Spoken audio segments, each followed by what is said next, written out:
sur le cas du Sénégal c'est-à-dire que étincelle la. alors c'est bu clair ndaw mën naa taal. te moom étincelle boobu CEDEAO moo yor na ko gis nga bu faralee Macky Sall instant yii nii dafa am dilemme CEDEAO. parce que Washington génn mais na loolu la Union européenne génn na il est forcé une dans partie la de main à faire génn na c'est-à-dire que CEDEAO dañu weñ loxoom. mais enfin pourquoi tous contre Macky Sall exactement. mais quand il pose des actes anticonstitutionnels ci réew mais il faut pas s'attendre à ce que ñu jàppale la sëñ bi mais Macky Sall c'était le premier le numéro 1 de la CEDEAO bu doon ŋàññi les putschistes. mais doxinam jamono ji. c'était le premier président moom ak ñeneen sax moom moo ci gënoon fës bu doon ŋàññi ay putschistes di tëkkuwaate ay ñoom ay putschistes le cas du Mali di tëkku ay Ibrahima Traoré heureusement Ibrahima Traoré l'a répondu Fanny avec une émission boo xamante ne amal na ko avec comment dirais-je Alain Foucault dafa ne les civils sont plus putschistes que eux-mêmes les militaires te il a dit vrai gis nga ñu doon ŋàññi la junte militaire là di naan oui il faut que ñu delloo le régime au pouvoir civil parce que militaire mënul yor réew nañu organiser ci ay bref ay délais yu gaaw élection ñoom ñoo ko doon wax les chefs d'état de la CEDEAO là parce que c'est des civils. regroupement tey seen doxalin méngoow te seen doxalin sax moo gën a putschiste que même ces putschistes là yow li nga doon wax ci ces putsch là ba pare yow nga ñëw constitution lii nga wax yow nga contourner constitution bi pour ne da ngay reporter élection c'est ça un acte démocratique c'est ça un acte démocratique mais c'est pas un acte démocratique moo tax aussi il faut pas s'attendre à ce que nous soutenir là parce que yow yaa wax. mais enfin concrètement président Macky Sall peut-être sûrement xalaatoon na ni mu am li nga xam ne que moo di le soutien justement de ses pairs. non mais ses pairs quoi quand on voit des démissions. Ses pairs au niveau de la CEDEAO. mais ses pairs moo tax ma ne ils ont un dilemme ces pairs de la CEDEAO là ont un dilemme. jamono bii nii parce que ils ont vécu l'expérience avec la Guinée Alpha Condé qui a comment dire manipulé la constitution pour briguer un troisième mandat.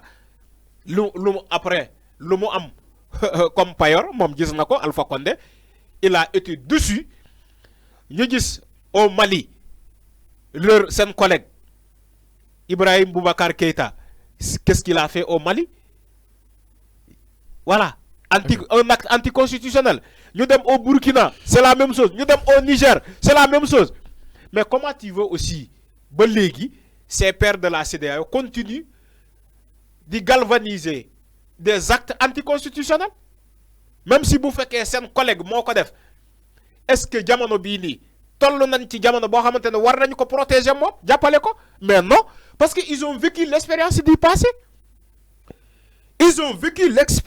passé moo tax ils vont pas le soutenir ci foofu fu mu engagé wu il est dans l'impasse. mais enfin président Macky Sall lii souci de toog ginnaaw te nit kuy avancer ci l'impasse dafay accidenté. mais exemple nit doo ko gis muy dem ci impasse nga koy soutenir da nga koy ne hé da nga wàcc yoon bi tali bi nii la nit bu taxawee ci impasse c'est que dafa paan te ñun lu ñu gis ni ñoom dañoo paan dañoo soxla ku leen di dépanner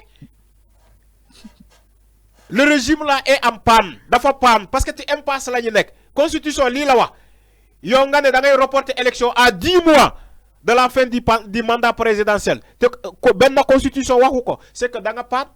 alors tu es dans l'impasse. alors c'est clair que la CEDEAO aujourd'hui dépanner Macky Sall moo gën a adéquat que moom mu gën a empaner andi le pire c'est-à-dire que bu fekkee nit dafa paan mu soxla dépannage yow CEDEAO tey boo ñëwee. war nga andi say clé ak say kii ñëw dépanner ko. alors c'est clair.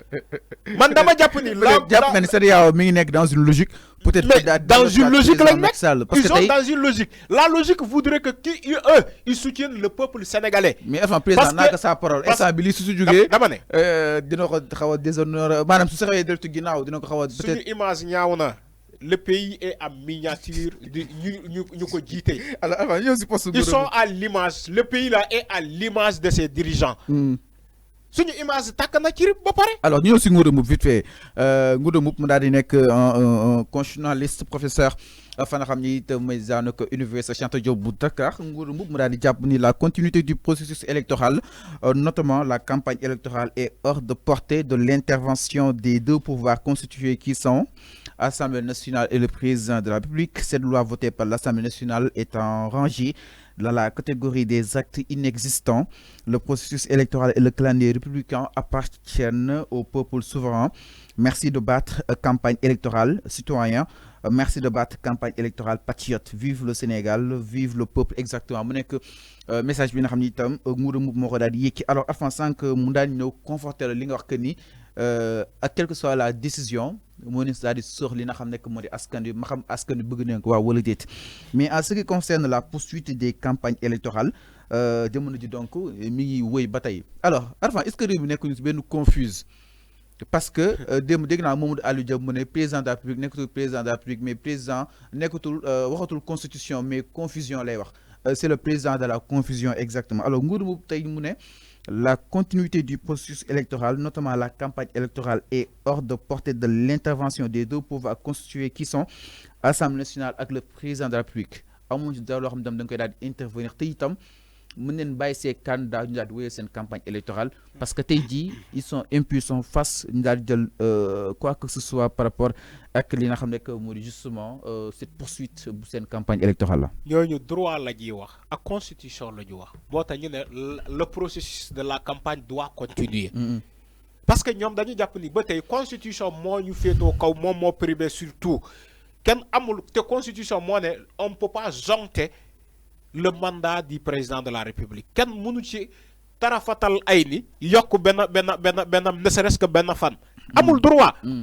Donc nit ñi war nañu dem campagne ci jamono bii nii te ba léegi ñoom ils croient que élection bi war na tenir le 25 février. Enfin instant bi am nañ retard ci campagne bi y a beaucoup d'anomalies. Gis nga Ismaïla Madior Fall dam ko fàttee sa fàttali ci réaménagement bu muy waay gis nga réaménagement du élection yi 25 février la boo bëggee réaménager calendrier bi da nga koy réaménager au lieu du 25 février nga jël beneen dimanche bi bu ci topp mais doo génn ci le 2 avril dama lay wax comment on réaménage il faut pas jouer les mots. beneen dimanche bi pour mu bañ a génn au-delà du 2 avril parce que mandat bi 2 avril lay jeex dans ce cas on va parler de réaménagement si bu fekkee dafa nekk toujours ci fourchette boobu toujours loolu la ñuy wooye réaménagement mais bu fekkee génn na jéggi na le 2 avril loolu du réaménagement loolu c'est un troisième mandat. alors loolu c'est un troisième mandat maintenant Ngouda Mboup lu mu wax na ju wax ju am solo. alors plus loin xaaral laa teg si bi rek beneen bi nga xam ne itam bind na ko nee na touché à une clause d'intangibilité la forme républicaine de l'État, la durée et le nombre de renouvellement du mandat, le mode d'élection du président de la République revient à s'autoriser la possibilité de supprimer la forme républicaine de l'État, d'instaurer une monarchie et une dynastie au Sénégal. Alors nee na lii suñ ko seetaanee fii Sénégal dina fi am monarchie ak dynastie maanaam ku pare jox sa morom yéeg te itam ku pare te itam nit toog fi heure bu ko neex mi soog a dem mu daal jàpp ni non à l'instauration d'un régime monarchique et dictatorial exactement, que tout le monde se mette en campagne électorale conformément aux articles 31 de la Constitution et 129 du Code électoral, que chacun soit prêt à défendre la Constitution qui est l'œuvre du peuple sénégalais. Exactement, Arfan. C'est bien. En écoutant, on aime tellement écouter des gens qui croient qu'il y a des lois au Sénégal, il y a une constitution au Sénégal, qui croient que le droit prime sur tout. Comme les gens Ngouda Mboup. En les écoutant, c'est-à-dire que parfois, dans les fateli, la loi a toujours sa raison d'être. Dans les fateli, dit que le meilleur va venir, ci kanam. Mais aussi, dans les wagner sa stress. Comment là les wagner sa stress? Mais les Sénégalais sont stressés. Tous les Sénégalais sont stressés ci jamono bii nii. Maintenant, quand un Ngouda Mboup écrit ces arts de confort, comme adresse, ces arts textiles, dans les conforter. C'est-à-dire que en raisonnant buy raisonner ci say nopp comme ni nga koy liiree nii c'est tellement bon à entendre. ba nga jàpp ni sax ki ko war a dégg mooy ku ñu jiite peut-être bu déggee lii dina ko jëfee parce que ça sonne tellement bien à l'oreille parce que il a parlé du droit et la loi lu mu wax il a bien dit bu fekkee gis nga constitution toutefois boo ko wàccee constitution Sëñ Fallou gis nga boo ko wàccee ci réew qui est dans l'anarchie gis nga boo wàccee constitution lu mu wax lu mu tënk suñu loi gis nga boo ko wàccee donc yaa ngi ci monarchie yaa ngi ci dictature. mooy toog heure bu la neex ngay soog a dem. yaa ngi ci dictature. dem na ba wax dynastie joxaat ko sa keneen. dama ne mu toog. dama ne constitution dans un pays républicain ou bien dans une république gis nga constitution boo ko wàccee c'est-à-dire que nga daaneel ko yéegu ko jéggi na le gis nga boo ko wàccee yaa ngi dans l'anarchie dans une monarchie dans un régime dictatorial. Bien sûr. Mais quand la Constitution se dit que c'est le mandat est de 5 ans, renouvelable 2 fois. Constitution, le mandat présidentiel au Sénégal est de 2 ans, et autant pour moi, est de 5 ans, et renouvelable qu'une seule fois. Moi, madame, je 5 ans, une seule fois. Moi, madame, non, 5 ans.